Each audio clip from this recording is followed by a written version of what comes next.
आज की कहानी का नाम है साधु की पुत्री। गंगा नदी के किनारे एक साधु रहते थे। वे न केवल विद्वान थे बल्कि उनके पास जादुई शक्तियां भी थी। एक दिन वे ध्यान में मग्न थे, तभी बाज की चोंच से एक चूहिया छूटकर उनके पास हाथों में आकर गिरी। उसकी छोटी सी पूंछ व काली चमकीली आंखें थी। उन्हें वह बहुत अच्छी लगी, पर घर ले जाने से पहले उन्होंने जादुई मंत्रों के प्रयोग से उसे एक लड़की में बदल दिया। वे उस लड़की को घर ले जाकर पत्नी से बोले, तुम हमेशा संतान चाहती थी ना, तो लो, आज से ये हमारी पुत्री है। इसे पूरी देखभाल व स्नेह से पालो।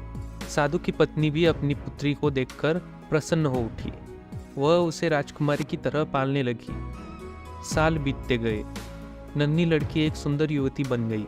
जब वह 18 वर्ष की हुई तो साधु व उसकी पत्नी उसके लिए वर तलाशने लगे।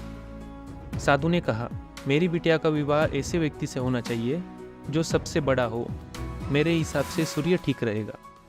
पत्नी ने भी हामी भरी।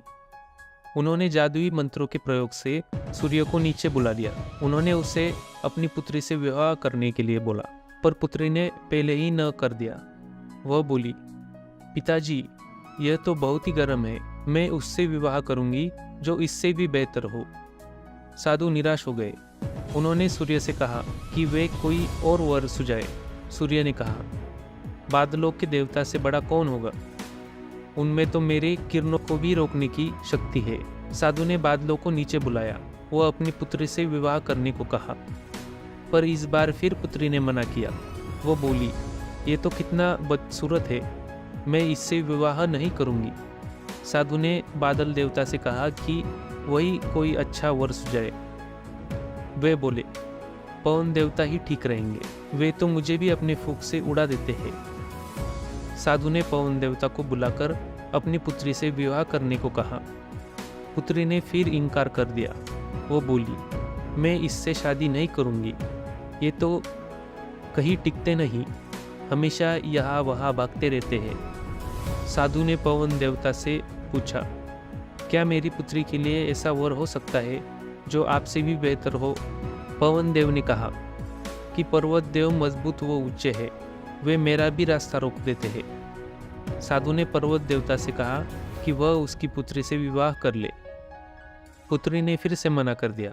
वो बोली, ये तो बहुत लंबे हैं, सख्त व कठोर है, मैं इनसे विवाह नहीं कर सकती, इनसे भी कोई बेहतर चाहिए। पर्वत देवता ने चूहे का नाम सुझाया। वे बोले, माना मैं काफ़ी सख्त हूँ, मजबूत व ऊंचा हूँ, पर चूहे मुझ में भी आसानी से बिल बना सकते हैं।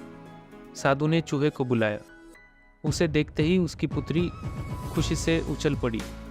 हाँ पिताजी, यही तो है जिससे मैं शादी करना चाहती थी। साधु ने सोचा, इसे ही किस्मत कहते हैं। यह एक चूहिया थी और एक चूहे से विवाह करना ही इसके भाग्य में लिखा है। उन्होंने जादुई मंत्रों के प्रभाव से पुत्री को फिर से चूहिया बना दिया। चूहा व चूहिया विवाह करके खुशी खुशी रहने लगे। शिक्षा, कोई भी अपने मूल स्वभाव को नहीं बदल सकता।